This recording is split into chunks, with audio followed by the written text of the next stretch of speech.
د ریسلنګ نوموتې سیره جان سینا پرون له دغه لوبو تقاعد اعلان کړ. 40 کلن جان سینا وویل چې 2025 کال لاس ویګاس کې به د لوبیز ژوند وروستۍ لوبه وي. یو بل راپور کې لرو چې پاکستان د پخوانیو لوبغاړو په اتلولیو کې 4 پال راپسې بریاوې خپلې کړي. بیګای کوربه انګلینډ ته د مصباح الحق په لوبډل مشرۍ ماتې ورکړه او نیمه پای لوبو ته لار وکړه. د دغه لوبو په دوام نن شپه هند او استرالیا لوبه کوي.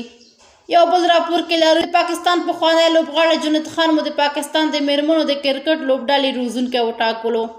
جنید خان وایي زه حاضر یم چې دا دنده وکړم، هسې هم د نارینهو لوبډلې د 2 روپیو کړو، سترګې پورته کوی نه شو، د ناستې او ولاړې څخه یې وویستو. اوس به زه کوشش وکړم چې د میرمنو لوبډله راپورته کړم، هغه هم سمه صحیح. یو بل راپور کې لرو چې شاپور زدران ته د زوکړې 20 کلیزه مبارک وي. د افغانستان کرکټ ملي لوبډلې چټک توپ اچوونکی شاپور زدران 20 کلن شو.